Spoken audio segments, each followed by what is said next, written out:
Amém, queridos? Graça e paz.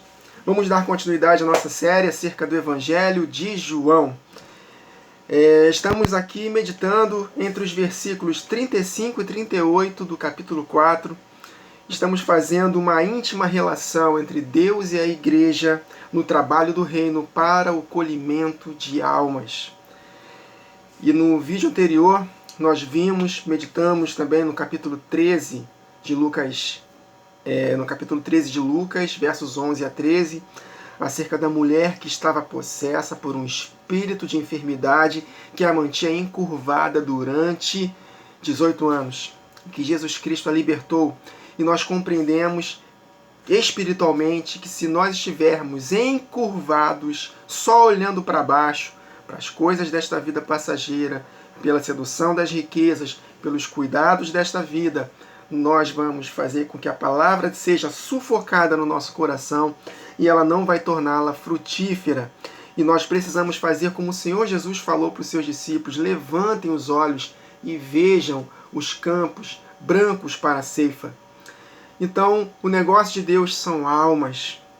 Nunca me esqueço daquela pesca milagrosa de Lucas 5, que o Senhor Jesus falou para Pedro lançar a rede ao largo, e ele pescou tanto peixe ao ponto de 2 barcos irem quase afundarem. E que Jesus falou: Pedro, deixe esses peixes, vem e me segue, que eu farei de você pescador de homens. Então, na noite anterior, Pedro não havia pego nenhum peixe, mas por causa da palavra de Jesus, ele pescou muitos peixes. Então, Pedro estava infrutífero. Antes de seguir a Jesus, Pedro não tinha capacitação para poder colher peixes. Vocês estão entendendo o que eu estou falando, né? Mas uma vez que ele recebeu a palavra do Senhor, a divina semente, que o transformou, aí ele seguiu a Jesus, e aí ele se transformou num pescador de homens. Então, através da palavra de Jesus, ele pôde pescar muitos homens. E sem a palavra de Jesus, não pesca homens. Então, a razão de termos a palavra de Deus habitando ricamente em nós é para ganharmos almas para Deus. Interessante que em Atos capítulo 2, na descida do Espírito Santo, no discurso de Pedro, ele ganhou 3.000 almas. E no segundo discurso, quando ele estava indo para o templo orar na hora 9, depois que ele curou aquele aleijado na Porta Formosa, o nome de Jesus dentro dele, através da vida dele, pelas palavras que saíram de poder dos seus lábios, aquele aleijado foi curado. No outro sermão dele, mais 5.000 foram acrescidos para o reino. Então, em 2 mensagens, 8.000 pessoas se agregaram ao reino, porque Pedro entendeu a sua missão. E nós precisamos entender a nossa missão e fazermos a nossa parte, fazer aquilo que Deus determinou para o nosso coração, usar as estratégias específicas que Deus nos dá, aproveitando as oportunidades, remindo o tempo, para que nós possamos ser bênção na vida das pessoas. Para isso estamos aqui. E os discípulos, naquele momento, nesse texto de João que estamos lendo, eles estavam preocupados com Jesus comer, porque ele estava cansado de viagem, com fome. E Jesus falou para eles: eu tenho uma comida que vocês não conhecem.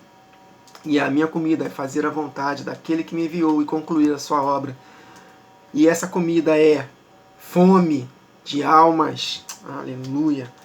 E vamos dar continuidade. Então, se os irmãos não puderam assistir a última gravação, gostaria muito que os irmãos assistissem para podermos dar continuidade. Então, estamos falando acerca da relação entre plantio e colheita em relação a almas. Plantio e colheita na palavra tem a ver com almas. Na lei mosaica, no Antigo Testamento, meus irmãos, na lei, toda relação de colheitas foram sombras para que possamos compreender que essas colheitas tipificam pessoas.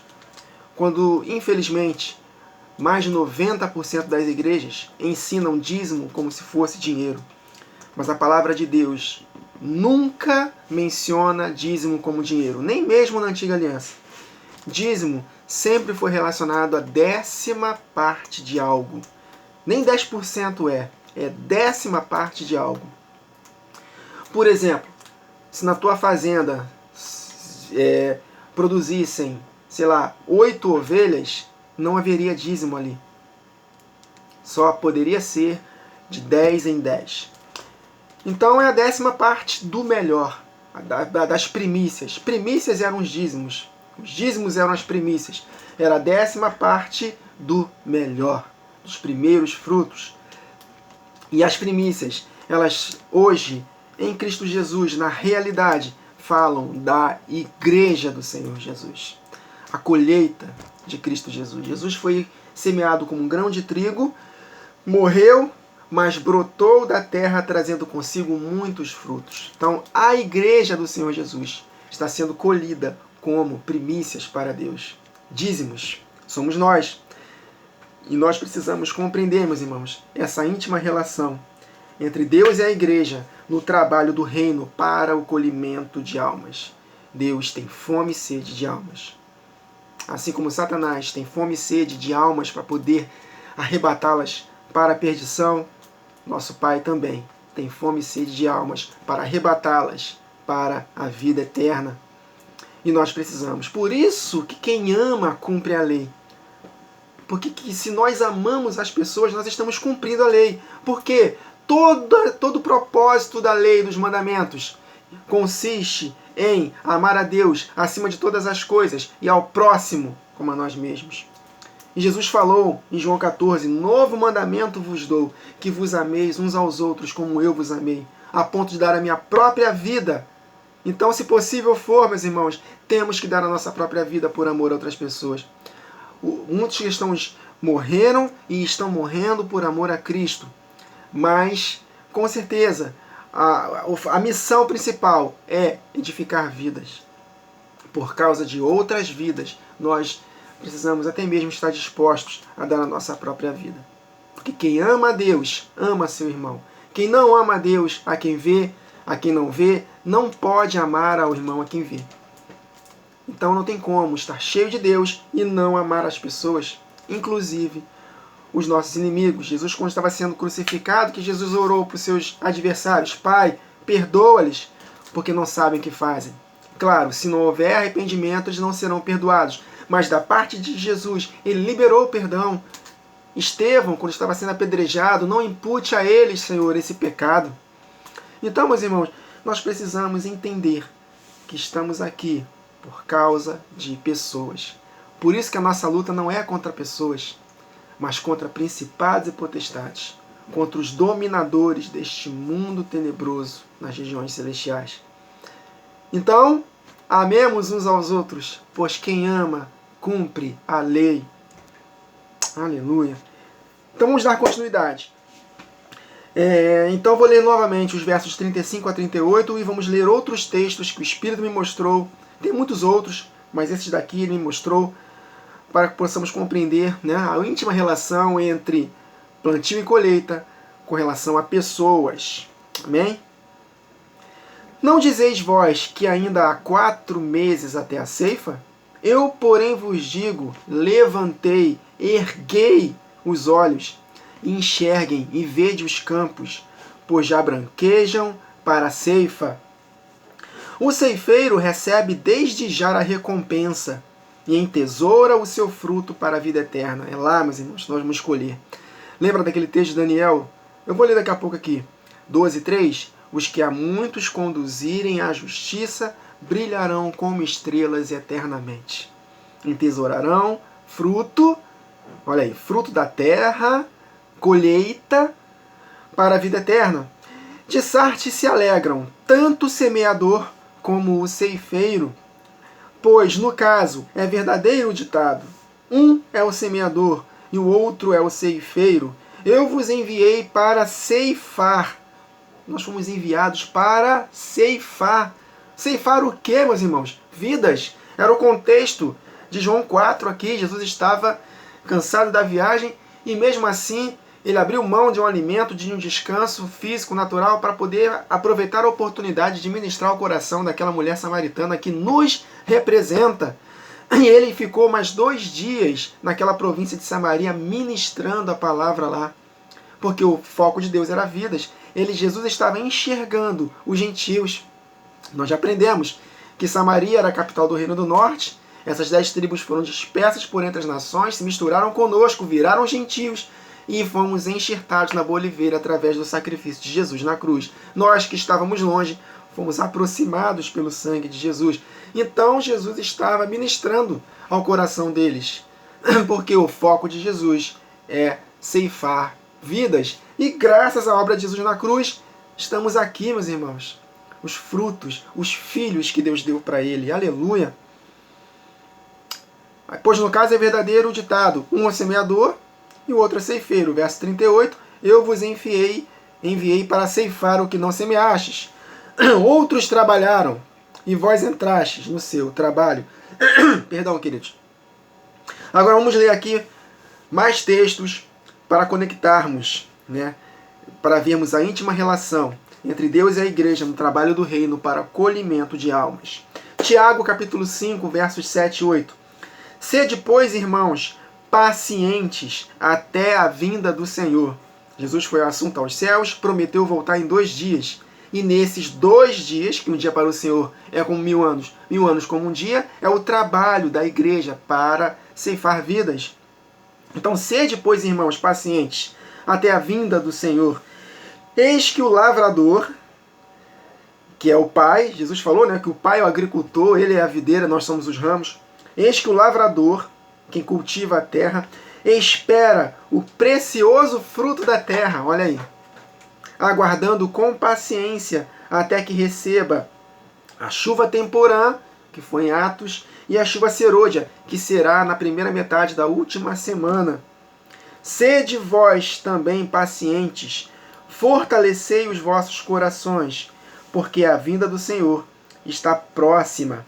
Então, meus irmãos, nós precisamos ter paciência e nesse íntere, entre a vinda de Jesus, entre a sua ascensão aos céus e a sua volta, nós temos que cumprir a nossa missão de ganhar vidas. Por isso que Jesus falou no verso 36, o ceifeiro recebe desde já a recompensa e entesoura o seu fruto para a vida eterna. Então, sede pacientes, fortalecei os vossos corações, porque na vinda do Senhor vocês vão recolher, vocês vão receber a recompensa por terem colhidos o precioso fruto da terra. Aleluia. 1 Coríntios capítulo 3, versos 1 a 11. E eu, irmãos, não vos pude falar como a espirituais, mas como a carnais, como a meninos em Cristo. Com leite vos criei, e não com carne, porque ainda não podíeis, nem tampouco ainda podeis, porque ainda sois carnais, pois havendo entre vós inveja, contendas e dissensões, não são, porventura, carnais, e não andais segundo os homens?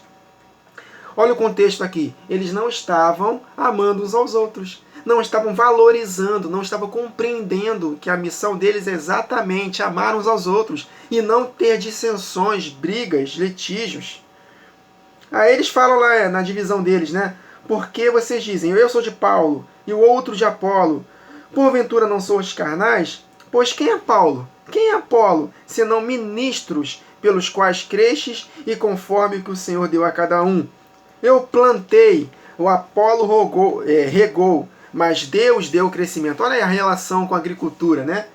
Tudo com relação a vidas, meus irmãos. Eu plantei, Apolo regou, mas é Deus quem dá o crescimento. Por isso, nem o que planta é alguma coisa, nem o que rega, mas Deus que dá o crescimento da igreja. Ou seja, colheitas de almas. Ora, o que planta, olha a relação com a agricultura, prestem atenção, a agricultura é totalmente relacionada com o plantio e colheita de almas, de vidas.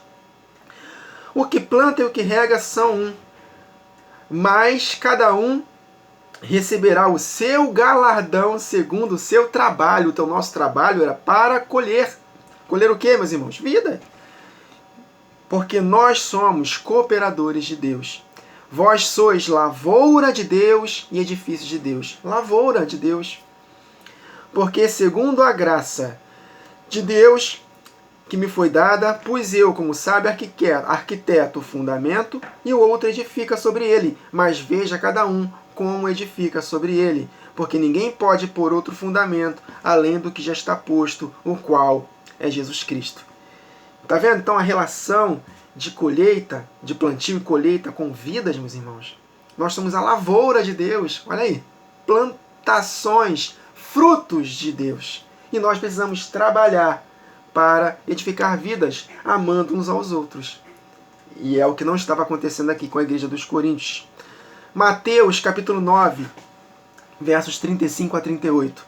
E percorria Jesus por todas as cidades e aldeias, ensinando nas sinagogas deles, e pregando o evangelho do reino, e curando todas as enfermidades e moléstias entre o povo. E vendo as multidões, teve grande compaixão delas, porque andavam cansadas e desgarradas como ovelhas que não têm pastor. Então disse aos seus discípulos: a seara é realmente grande, mas poucos são os trabalhadores. Rogai, pois, ao Senhor da seara que envie trabalhadores para a sua seara. Fazendo uma comparação com a agricultura. São pessoas, meus irmãos. Vamos lá, Mateus capítulo 13, acerca da parábola do semeador. Semeador, olha aí, semente, frutificação. Olha só, meus irmãos, tem tudo a ver com pessoas. Verso 24 de Mateus 13 em diante. Outra parábola lhes propôs, dizendo: o reino dos céus é semelhante a um homem que semeou boa semente. Olha aí, quem semeia? Jesus. A boa semente, a igreja. No seu campo. O campo é o mundo, as nações. Mas enquanto os homens dormiam, veio o inimigo dele, o diabo, semeou o joio, né, que são os ímpios, inclui também os apóstatas, no meio do trigo, e retirou-se. Sempre vamos ter pessoas resistindo à nossa missão. Sanbalate, Tobias, que estavam resistindo à reconstrução dos muros lá, com Neemias, quantos lembram? Sempre vamos ter pessoas que vão tentar nos atrapalhar, meus irmãos. E ele continuou: e quando a erva cresceu e produziu fruto, apareceu também o joio. Então, vindo os servos do dono da casa, lhe disseram: Senhor, não semeaste boa semente no teu campo? De onde vem, pois, o joio? Está falando de pessoas, queridos. Ele, porém, lhes respondeu: um inimigo fez isso. Lembra o apóstolo Paulo em Atos 20, para a igreja de Éfeso? Eu ensinei a vocês todo o conselho de Deus. Agora, após a minha partida, surgirão no meio de vocês joio, no meio de vocês lobos devoradores, que não pouparão o rebanho. Amém? Então vamos lá. Então ele, porém, lhes respondeu: o inimigo fez isso. Mas os servos lhe perguntaram: queres que vamos e arranquemos o joio? Não, replicou ele, para que ao separar o joio, não arranqueis também com ele o trigo. Deixai-os crescer juntos até a colheita. E no tempo da colheita, na vinda de Jesus, né? Nós lemos aqui em Tiago 5, sede pacientes até a vinda de Jesus, porque o lavrador espera o precioso fruto da terra, né? Enfim. Então, no tempo da colheita, na vinda de Jesus, direi aos ceifeiros, que são os anjos: ajuntai primeiro o joio, atai-o em feixes para ser queimado. Olha aí, morte eterna, lago de fogo. Mas o trigo recolhei-o para o seu celeiro. Vida eterna. Está falando de pessoas. Ele continua: outra parábola lhes propôs, dizendo: o reino dos céus é semelhante a um grão de mostarda. Olha aí, grão de mostarda, em que um homem tomou e plantou no seu campo, o qual é, na verdade, a menor de todas as sementes, e crescida é a maior do que todas as hortaliças, e se faz árvore, de modo que as aves do céu venham aninhar-se nos seus ramos. Disse-lhes, Jesus falou que nós somos os ramos, também somos como árvores plantadas, né? Então, a relação da agricultura com pessoas, com nós, com a igreja, o campo é o mundo, as nações, tem tudo a ver, está tudo conectado. Disse-lhe outra parábola: o reino dos céus é semelhante ao fermento que uma mulher tomou e escondeu em 3 medidas de farinha, até ficar tudo levedado. Então Deus deseja que a igreja cresça, meus irmãos. O crescimento da igreja. Deus deseja o crescimento de pessoas, a inserção de pessoas, a edificação de vidas, pedras construídas nesse templo. Deus deseja que a sua lavoura cresça cada vez mais e tenha frutos. Mas nós precisamos, como trabalhadores, para essa seara, pôr a mão no, olha aí, arado. Tudo a ver, meus irmãos. A agricultura tem tudo a ver com o reino de Deus. Pessoas, frutificações são pessoas. Amém, queridos? Aí ele fala aqui, apóstolo Paulo em Efésios 4, 15 e 16, né, falando acerca do crescimento, né, 3 medidas de farinha até ficar tudo levedado. Antes, seguindo a verdade em amor, cresçamos, olha aí, em tudo naquele que é a cabeça, Cristo, do qual todo o corpo, bem ajustado e ligado pelo auxílio de todas as juntas, segundo a justa operação de cada parte, olha aí, o propósito da nossa missão faz o aumento do corpo. Então, o propósito da nossa missão, cada um fazendo a sua parte no chamado que Deus estabeleceu, com estratégias específicas que Deus deu para cada um, o propósito é o aumento do corpo para a sua construção, edificação, crescimento. Olha o detalhe, em amor. A igreja dos Coríntios não estava andando em amor. Então, briga, litígios entre eles estavam impedindo que o corpo crescesse. Amém, meus irmãos? Ainda continuando nessa passagem de Mateus 13, todas estas coisas disse Jesus às multidões por parábolas, e sem parábolas nada lhes dizia, para que se cumprisse o que foi dito por intermédio do profeta. Abrirei em parábolas a minha boca, publicarei coisas ocultas desde a criação. Então, despedindo as multidões, foi Jesus para casa, e chegando-se a ele os seus discípulos, disseram: explica-nos a parábola do joio no campo. E ele respondeu: o que semeia a boa semente é o Filho do Homem. O campo é o mundo, as nações. A boa semente são os filhos do reino. O joio são os filhos do maligno. Olha só, tudo com relação a pessoas, né? O inimigo que semeou é o diabo. A ceifa é a consumação do século, a vinda de Jesus. E os ceifeiros são os anjos. Pois assim como o joio é colhido e lançado ao fogo, juízo eterno, condenação eterna, lago de fogo, assim será a consumação do século. Mandará o Filho do Homem os seus anjos, que ajuntarão no seu reino todos os escândalos e os que praticam a iniquidade, e os lançarão na fornalha acesa, no lago de fogo. Ali haverá choro e ranger de dentes. Então os justos resplandecerão como o sol no reino de seu Pai. Quem tem ouvidos, ouça. Amém, meus irmãos? Tudo a ver com plantio e colheita de vidas. Então que nós possamos erguer nossos olhos, tirar os olhos do chão, das coisas materiais, transitórias, e focarmos na edificação de vidas. E Apocalipse 14, versos 12 a 20, tem tudo a ver com o que nós lemos aqui de Mateus, capítulo 13, versos 24 a 43. Olha só o que está escrito em Apocalipse 14, na consumação dos séculos. Aqui está a perseverança dos santos, os que guardam os mandamentos de Deus e a fé em Jesus.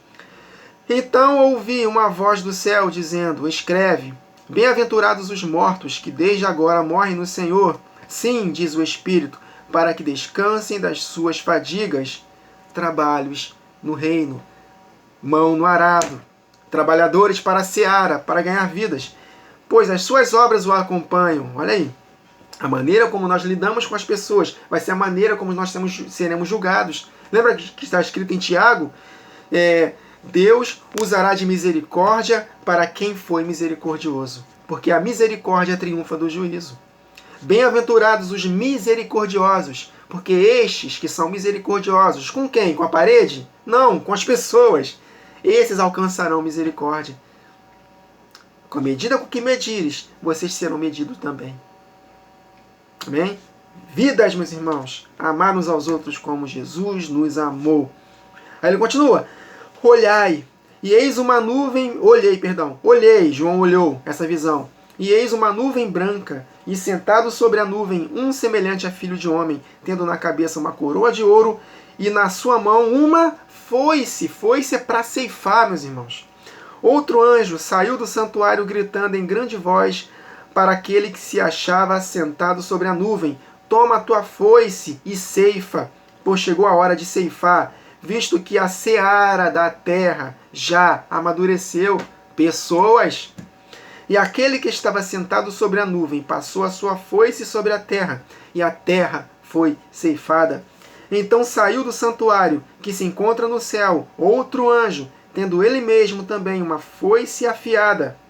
Saiu ainda do altar outro anjo, aquele que tem autoridade sobre o fogo, e falou em grande voz ao que tinha a foice afiada, dizendo: toma a tua foice afiada e ajunta os cachos da videira da terra, frutos da terra, porquanto as suas uvas estão amadurecidas, os campos estão brancos para a ceifa. Levantem os olhos e vejam os campos brancos para a ceifa. Olha só, meus irmãos, as conexões. Então o anjo passou a sua foice na terra, e vindimou a videira da terra, e lançou-a no grande lagar da cólera de Deus. Esses foram os que não obedeceram ao Evangelho. E o lagar foi pisado fora da cidade, e correu sangue do lagar até os freios dos cavalos, numa extensão de 1.600 estádios. Então haverá colhimento para o celeiro de Deus, aqueles que perseveraram até o fim, que obedeceram ao Evangelho, e haverá também ira e indignação para aqueles que desobedeceram ao Evangelho. Colheitas, joio é trigo e joio. Amém, queridos? Vimos aqui nesse texto de Apocalipse 14, trigo e joio, na ocasião da volta de Jesus. Os salvos para o celeiro de Deus, e os ímpios e os apóstatas vão para o lago de fogo. Amém, queridos? Ceifa de vidas. Amém? Quem tem ouvidos, ouça. Quem não quiser ouvir, o que Jesus falou? Sacuda a poeira dos pés. A paz volta para vocês. Vai para outro lugar. Mas vocês precisam ensinar a palavra. Vocês precisam pregar o reino para todas as pessoas. Antes da volta de Jesus, o reino será pregado em todo o mundo. Quem tem ouvidos, ouça. Quem não quiser ouvir, quem endureceu a cerviz, será destruído. Mateus capítulo 3, versos 10 a 12. Já está posto o machado à raiz das árvores. Toda árvore, olha aí, a árvore somos nós, pessoas. Toda árvore, pois, que não produz bom fruto, é cortada e lançada ao fogo. Eu vos batizo com água para arrependimento, mas aquele que vem depois de mim é mais poderoso do que eu, cujas sandálias não sou digno de levar. Ele vos batizará com o Espírito Santo e com fogo. A sua pá ele a tem na mão, e limpará completamente a sua eira, o campo, o mundo, as nações. Recolherá o seu trigo no celeiro, mas queimará o joio, a palha, em fogo inextinguível, lago de fogo. Amém, queridos? O negócio de Deus são pessoas. E o negócio do diabo? Pessoas. Tudo é relacionado à edificação de vidas. Vou falar de novo. Por isso que quem ama, cumpre a lei. Se nós amamos a todas as pessoas como Deus nos amou, como Jesus nos amou, nós estaremos cumprindo a lei. Amém? 1 João, acho que é capítulo 3, eu não lembro qual é o capítulo. Acho que é capítulo 3. Se amarmos uns aos outros, o sangue de Jesus Cristo nos purificará de todo pecado. E o sangue é para perdão. Na oração que nós conhecemos, de Mateus 6, a oração do Pai Nosso, né? Perdoa, Deus, as nossas dívidas, assim como nós perdoamos os nossos ofensores. Então a maneira como nós nos relacionamos com as pessoas vai determinar a nossa salvação e a nossa recompensa. Porque, finalizando, Daniel capítulo 12, versos 2 e 3. Muitos dos que dormem no pó da terra ressuscitarão, uns para a vida eterna e outros para vergonha e horror eterno. É o que lemos aqui. Joio e trigo, que serão ceifados e conduzidos para 2 lugares distintos na ocasião da volta de Jesus. Aí ele continua. Os que forem sábios, que é o nosso caso, pois resplandecerão como o fulgor do firmamento, E os que há muitas pessoas conduzirem à justiça, brilharão como as estrelas para sempre e eternamente. Então, queridos, versos 35 a 38 de João 4, que nós possamos levantar os nossos olhos e enxergarmos a nossa missão. E a nossa missão são pessoas. Por isso que nós devemos amar a todos, inclusive os nossos inimigos. Se teu inimigo te der fome, dê de comer. Se teu inimigo tiver sede, dê de beber. Se ele te pedir a túnica, dá a capa também. Se ele te bater uma face, vira outra. Se ele quiser que você caminhe com ele 1 milha, caminhe 2. Faça o bem a quem vos persegue, porque o foco de Deus são vidas. O apóstolo Paulo falou que ele era o pior dos pecadores. Se Deus teve compaixão dele, ele vai ter compaixão de qualquer ser humano, por pior pecador que ele seja. Deus deseja salvar a todos. Há esperança para a árvore. Aleluia. Há esperança para a árvore. Mesmo cortado, ao som das águas, ao cheiro das águas, eles poderão reviver. Então, muitos estão desviados hoje, queridos, mas ainda não se apostataram completamente. Estão respirando? Ainda há esperança. Se houve esperança para Paulo, o pior dos pecadores, perseguidor e matador de cristãos, Deus pode salvar qualquer pior dos pecadores, estuprador, pedófilo, o que for. Deus tem poder para perdoar o pior dos pecadores.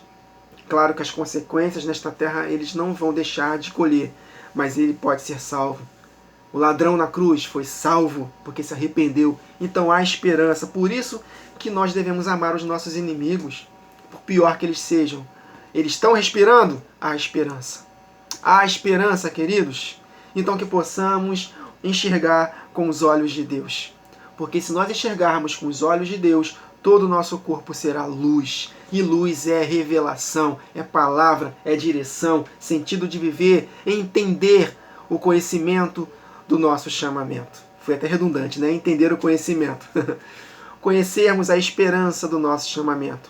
Afinal, quão formosos são os pés dos que anunciam boas novas de salvação. Então, meus irmãos, mãos à obra. A seara é grande, mas os trabalhadores são poucos. Então, eis-nos aqui, envia a nós, Jesus. Até a próxima gravação, queridos. Que o Senhor nos abençoe.